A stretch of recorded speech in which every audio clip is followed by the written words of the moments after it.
I feel very grateful. First of all, to be part of the show called Vibe. It's very exciting. It's a very exciting variety show project for TV5. And I'm also very happy and excited for yung mga artists natin, especially yung mga OPM artists. Diba? Kasi sila yung na-highlight ng variety show na to. And maliban na sa mga established artists, yung mga baguhan din sa mga gumagawa ng OPM music. It's a great opportunity for them to share their stories, to music, to performing, and this show is gonna help a lot of people, a lot of artists, and good po ang kabangan nyo sa digital. Bye. First time mo ba mag-host? Yes po, for variety show, yes po.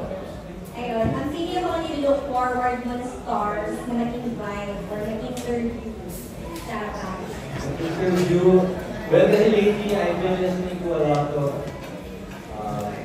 yung mga genre nila, Earl, nila, Arthur, nila, Adi. So, it just seems like I'll be doing an interview with them together with my jocks, cool jocks. And kasi yung nagawa ko sa last month is similar to that genre. So, it'll be very interesting to interview those types of artists. But of course, lahat naman kami open to interview varieties of genres, which is very interesting din sa lahat ng audience natin. Para at least they get some knowledge and wisdom about yung mga behind the scenes or processes nila as an artist po. Ayan. So, last question po, walo kayo na jobs sa show. Ikaw, anong klaseng vibe or persona ba yung bring mo into the table for this show? Yung vibe? Well, kanya-kanya kasi kami sa mga different personalities. Kaya po kami may kanya-kanyang kulit at kami masayahin. So, as much as possible, certainly we want vibe to be very energetic, playful, and talagang maipakita namin yung mga personality ng bawat artist. So, ako siguro to be more energetic and relatable sa audiences natin. Yun ako. Thank you so much. Yes. And kasi ikaw you started with being a voice. And then your career was shaped by the voice of the audience. Kaya alam ko na where you are right now. Paano mo i-relate yung experience na yun with what will happen in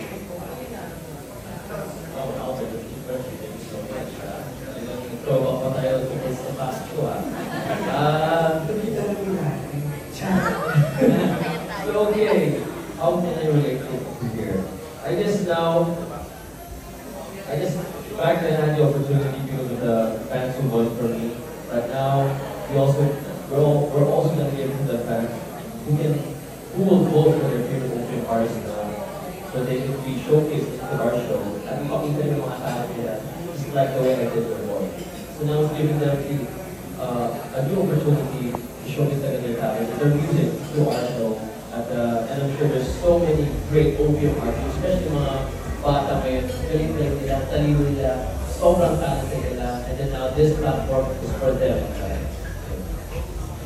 So ano ba to? Like, will you have also the jobs of opportunity to perform alongside with the artist that will be voted?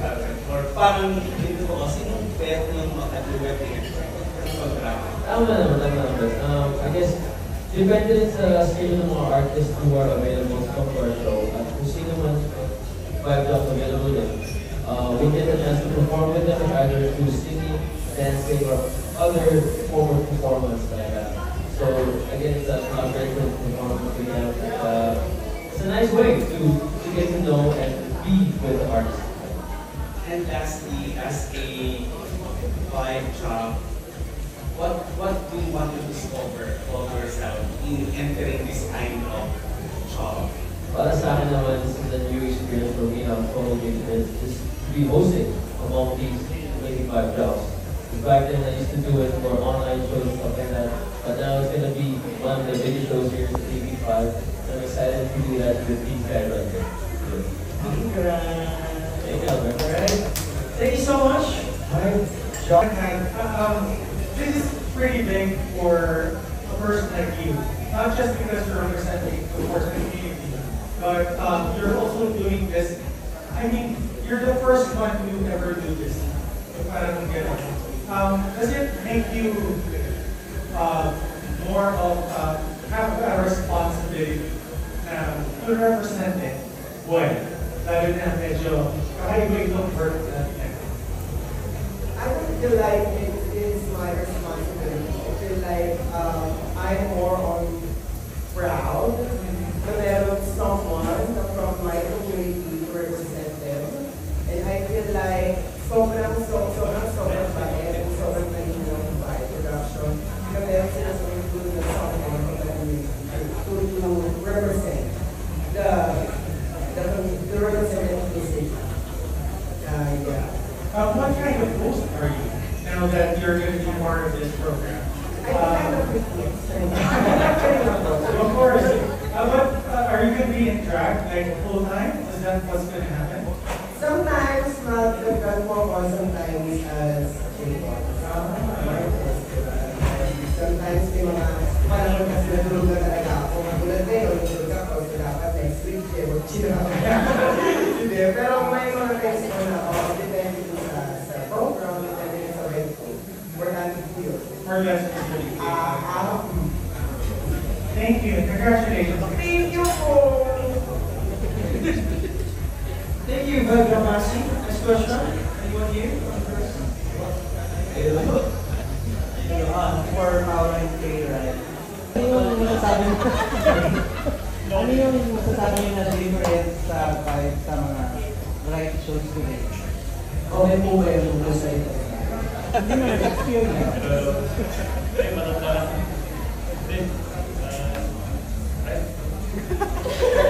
Well, comment regarding Vibe, yes, this year actually, on the 10 years anniversary of hashtag, we were on sa Showtime, pero may kami ka, 10 years na ago.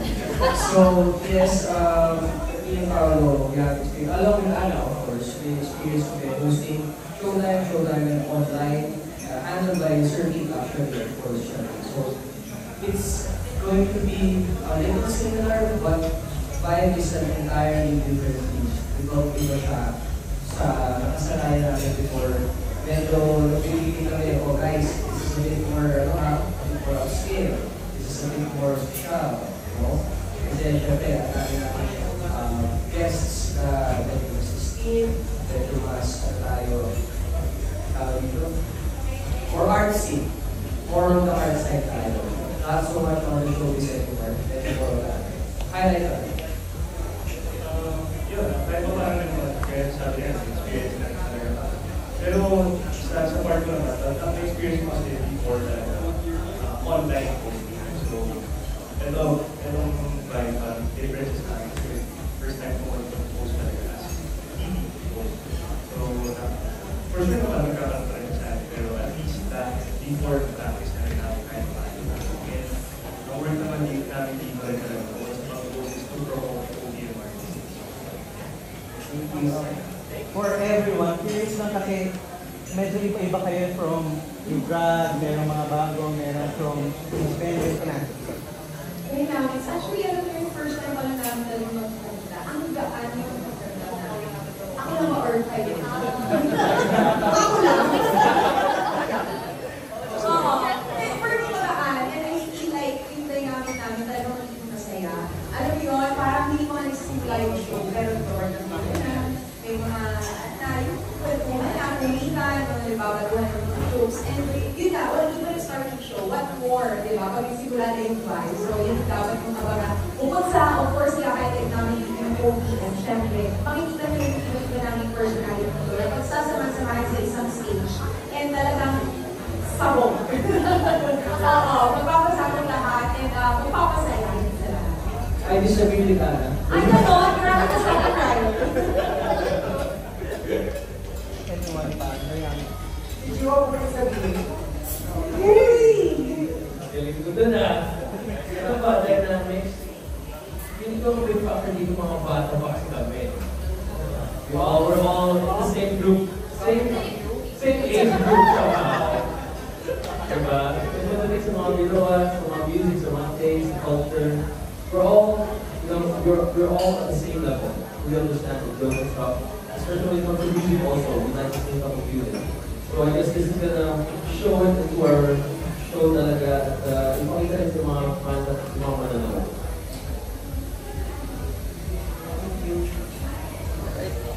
Thank you so much, my dogs. We have one question and one. For Ana, Pinay, and yan. What was the reaction when you were first offered to show to be a host, of course, and at the same time, mag-promote yun yung magiging platform for your music? Well, sobrang happy. As in reaction. What? Ganon. What? Really? Ganon. Very, very thankful. Commercial. Commercial.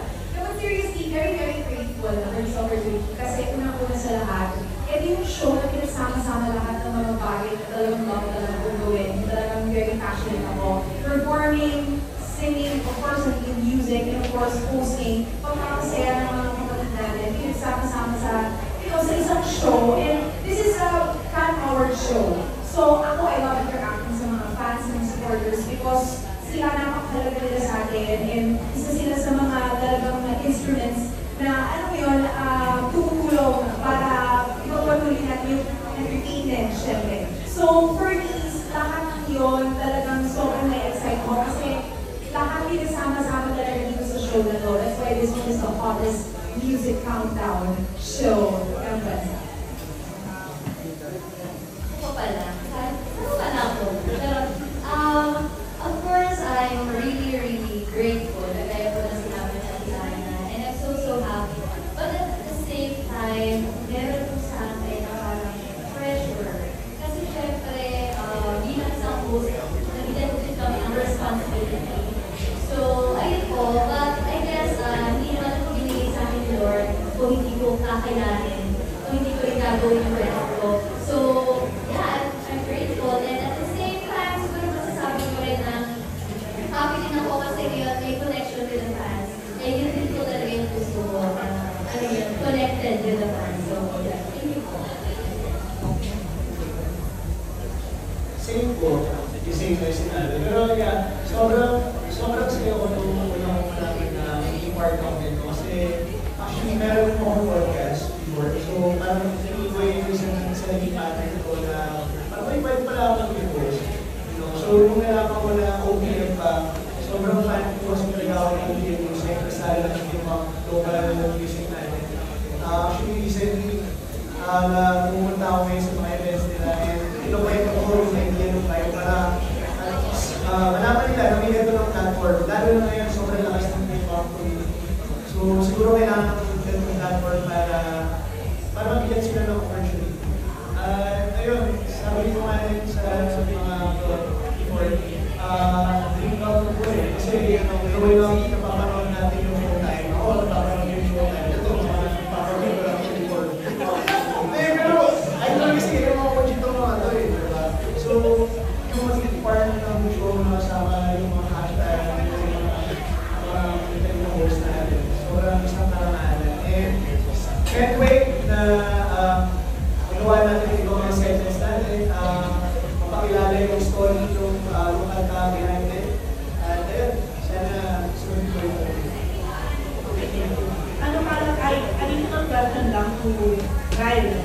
Ryle, do you feel any pressure pa ba? Kasi parang sa line-up, feeling ko ikaw ang ano eh. Consider veteran. Amo. Ina Rose, sumbungin sa nanay ko. Okay, compliment. Siguro both, I do feel pressure and I can't feel any pressure right now. Parehas yun. Siguro kasi, okay, pigil naman po line-up natin, everybody here is a genius in their own field. Lahat sila established sa kanilang mga careers, every single one of them. And it's an honor na makasama ko sila and na-consider ako sa line-up na ito. And I don't feel pressure at the same time because parang sinabi ni Ana, pinagsama-sama lahat ng mga passions sa isang project. Everything that I love to do, maliban sa mga nag-aaway sa kanta ko, mga nagsusunukan, yun lang yung wala dito. And it's here. So I'm very happy, I'm very thankful sa MQuest TV5 Sir Pete especially. Thank you so much. And to you, Tita Rose. Okay, thank you, Dad. Efforts. Pero ano sa tingin niyo, Coach?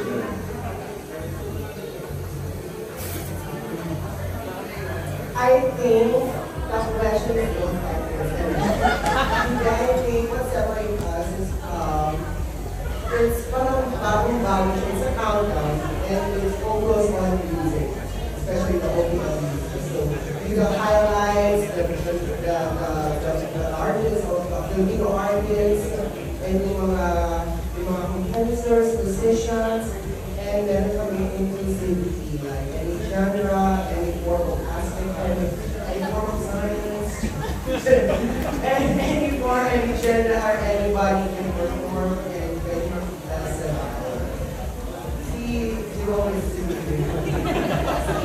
Okay, tawa naman sinabi si Maxi. Alam mo pa ba, what also separates us is that we Vibe Jocks will also be performing with open bars that will be in our show. That's what separates us like that. We don't think any other music shows does that. So, tingnan nyo lang yan dito sa amin sa Vibe. Every week I perform. May voting, may power talaga yung mga fans na makita yung mga sila. Sasabihin mo yan. Maganda din po kasi may connection with the fans. So, yung power nga kaya sinabi nila Maxi. So, kakaiba yung vibe. Kasi nasa sa fans yung power kasi hindi mo so, ayun lang naman. Saan ko lang.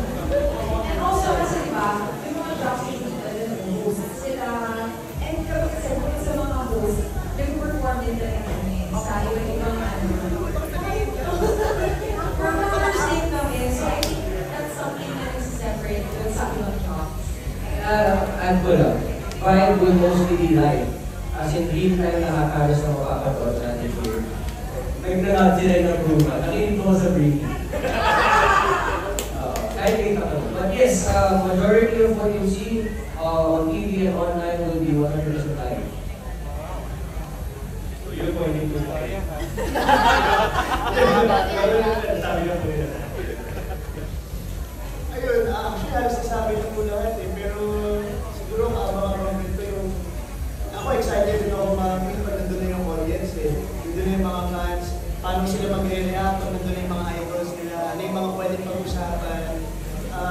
Ayun, sino mag-aaway, gano'n.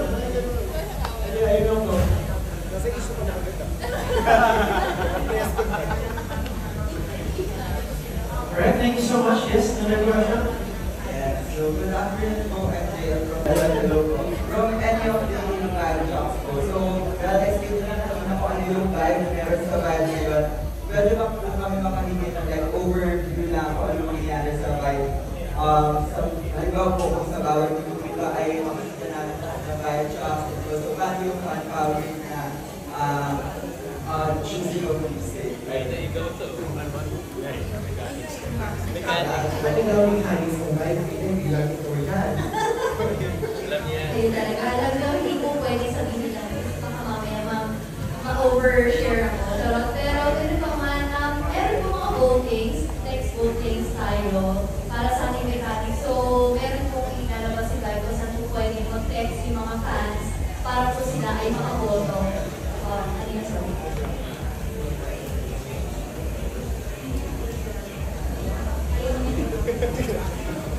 Hindi, every Sunday po, syempre, buo kami every Sunday or every weekday. So, Sabado or Weekday. Every Sunday po kami live ang mga Vibe Jocks. And every day, meron pong vibe live na ikot sa amin. Hindi ko alam kung pwede share yun ngayon. Pero ikot po yun sa amin. Ikot po sa amin. Every day may Vibe Jocks na post. Mag-ikot po. Mag-donate sa mga fans. And syempre, every day may vote. Basically, mapapanood po ang viral from Monday to Sunday. 24/7. Yeah, so meron tayong tinatawag na Vibe Talk and Vibe Night. So as you can see dito sa likod natin, ayan. So sa Vibe Night, mas maraming interaction tayo sa ating mga fans, sa mga supporters. So let's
original, ano lang, at kumbaga yung talagang nag-establish, no, ng music, and talagang mga nilulong up na natin to. And then, of course, we have our rising stars. Alam naman natin kung gaano maraming natalit ng Pinoy kahit sa mga suot ng Pilipinas, and this is the perfect time na mabigyan sila ng spotlight. So, meron din kakayahan and power yung ating mga fans na iboto or i-mention sa atin kung sino nga ba yung deserving ng uprising stars so pwede natin, no, na i-feature sa vibe. And of course, yung mga hit songs, mga iconic OPM tracks, no, dito yung makikita talaga. Very exciting, may mga live performances. So basically, it's from Monday to Sunday, good vibes, good music.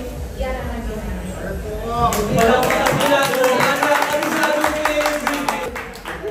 Vibe drop you out, mag-iulit mo from the top. Next question, let's go. Hello po, good day. I'm Carlin of Kapatid Insider. Unang question, what is the reason kung bakit Vibe ang napili yung title for this music? Para sa producer ko. Kasi 30 bakit daw mo?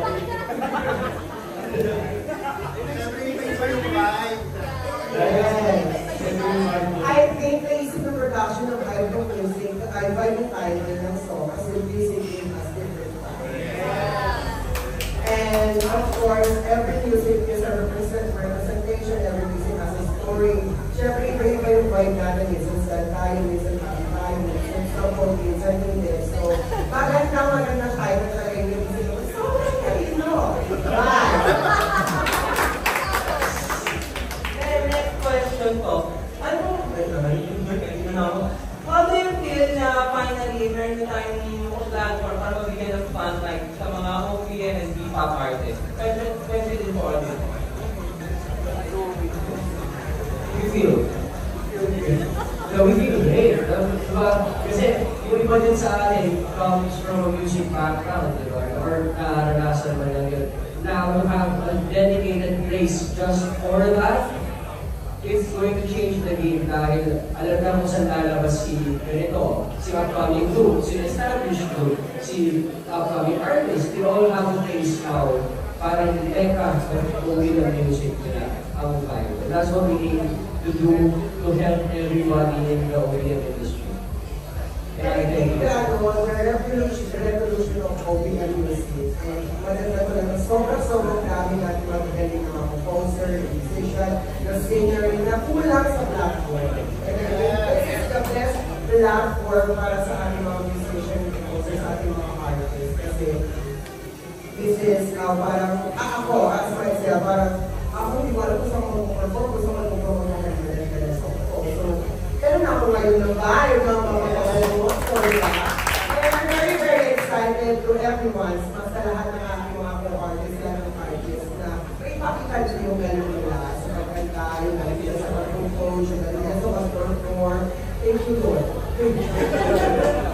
Yes, I'd like to add din, no, because of course, I mentioned earlier na talagang this is a great platform, no, because it's also not giving back sa mga fans and supporters natin. And siya talaga, sisimula pa lang ang isang artist hanggang sa establish siya. So I think this year din ng mga fans na magkaroon ng decision and power, diba? Na sino nga ba ang karapat-dapat na makita sa live stage at sino nga ba ang karapat-dapat na mabigyan ng opportunity. So ito yung perfect talaga because as I mentioned, this is an ultimate fan-powered show. So maganda na meron tayong ganitong platform na important yung mga taong tumulong, no, para umangat yung mga artists. Correct, kaya dapat, vote kami ng vote. Vote, diba? Bye, vote. That's all. Thank you and congrats po sa inyo. I'm looking forward from the very beginning. Thank you so much. Maraming salamat. Yes po, please introduce yourself. Whether on my coffee or established, who went to see it? For everyone. For everyone. For everyone. Gusto ko makakulaw ko ng kita si Scott. Yes, para din maka-ice na easy sa Diyosa. Hindi, gusto ko makakulaw si Scott. Scott is one of the best composer and recording artist in the world. I want to collaborate. But course, is Regine Velasquez. The one and only, the original. So, yes, I want to know if I'm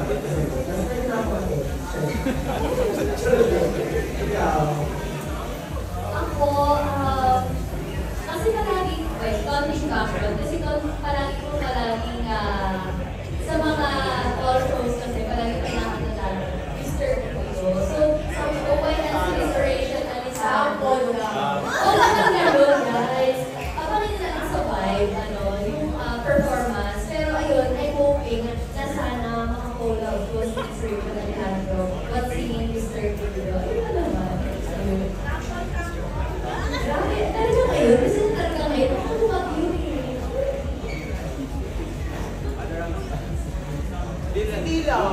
Ako siguro personally, dalawa choices. First is si Arthur Neri, kasi yung pandemic, siya lagi pinapakinggan ko. Isa siya sa mga inspirations ko, bakit ko naniligyan ko kumanta. Kasi naging passion ko din na talaga kumanta. Because of him, he was one of the factors. And siguro din si Sir Gary Vee. He's a great performer. I've heard him sing and perform, and for sure marami siyang ma-inspire ng mga whether established, upcoming, or rising stars, musicians. Sobrang dahil yung matulong sa kanya. His wisdom, knowledge, and his craft with music, OPM. He's an idol for me. Ako naman, naisip ko agad si Jerry Quinoga from Costa. He's a great producer. He recently released a couple of songs. And he's also producing for a lot of artists right now in the music industry. And so I'm excited to hopefully be able to perform with him this time. Ako po siguro si Kings po. Sobrang galing niya po na hindi, joke lang po siya. May gusto ko nga pala siguro si Logie. Logie kasi sobrang ganda. So, hindi nga siya gusto ko para magpaturo ko sa kanya. Pero si Logie po, sobrang ganda na songs yan. So, yung mga kanta niya pwede mo i-rap, pwede mo i-sayawin. So, yun. Ako actually Floji rin eh. Pero sige, mag-stick na lang, dalawa na lang, company. Si Floji, Sika, at God Coach, mga local artists natin, for sure na yung mga rin. Hindi ko sila or release nila. Kaya sila gusto ko kasi lagi ako nakikinig talaga ng music ni Floji. Lalo na sa umaga, pampahype ng business talk, training, G-Wolf. Pero yan, yun. So, sobrang excited din ako. Sana i-review natin. Ako, for stage, I've been a fan for such a long time. To the point na magka-crush ako sa bahay ni Pastor paminsan. So, for stage. Ako naman, talagang check yung social media ko, yung accounts ng mga people ko. Sobrang fan. Fan talaga ako ng isang Sarah G. So, it's a big talk yung nangyayari yun, no? And wala, sobrang lang. Epic lang yung moment yung mangyayari. So, it will always be Sarah G. Yung po ako na. Actually, yun po yung susunod ko yun. Actually, it's also a dream din, no? Because kung nabuhay ko yung lola ko is the Gramsci, meron siyang sinabi sa akin, sana magtagal pa rin yung Gramsci sa industriya. And never pa kami, kasi yung nabuhay ko siya, pangarap ko na mag-perform kami tatlo sa isang stage kasi different generation. But then, of course, wala na si Lola, hello po, nandun sa siya, Pagkanaamot ba? Hindi, pero yun, hopefully, magkaroon din ng opportunity na magkaroon ng collaboration with my shop. Okay, for the last question. Ano yung gusto nyo maging impact ng fire, especially gender? Ano yung gusto nyo maging impact ng show nyo when it comes to your audience, especially gender?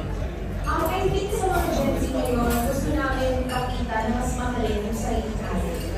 Diba? Ang dami namin iniidolo ng mga foreign singers, mga group, of course, na nasa labas mo.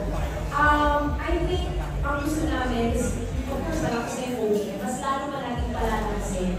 And yun nga, mahalin natin yung sarili natin. Kasi kung titignan nyo lang, sobrang daming magagaling na mga artists dito sa Pilipinas. So bago ka lumabas, diba, i-appreciate muna natin kung ano yung meron tayo at yun yung sarili natin. Yes.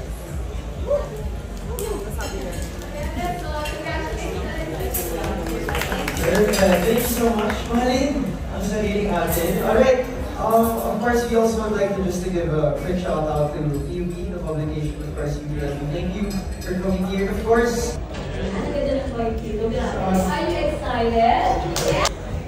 Thank you so much, teacher. Jubel. Super excited. Yes, you have Pero something to before share. that, of course, nine kami, kasama po namin si Elijah. It's just that he's busy right now making numbers. Pero 9 po kami para jobs na aabangan dito.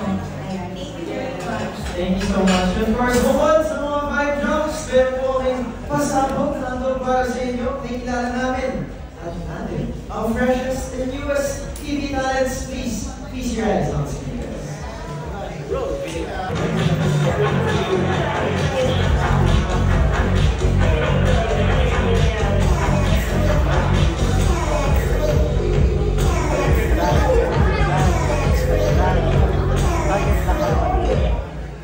Alright, ladies and gentlemen, that's it.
Power up your unlimited voting. This is your countdown.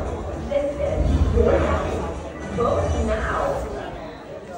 Alright, that's how we're gonna vote, guys. So, Monday to Sunday sa TV5.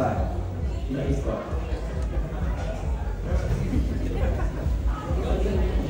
Ulit-ulit lang eh.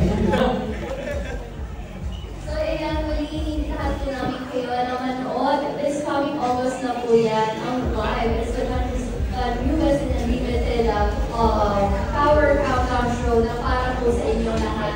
At syempre, it will showcase the hottest hits, iconic OPM, and syempre live performances para po sa ating mga Pinoy fans. Kaya, abang-abang po kayo dyan, mga kapatid.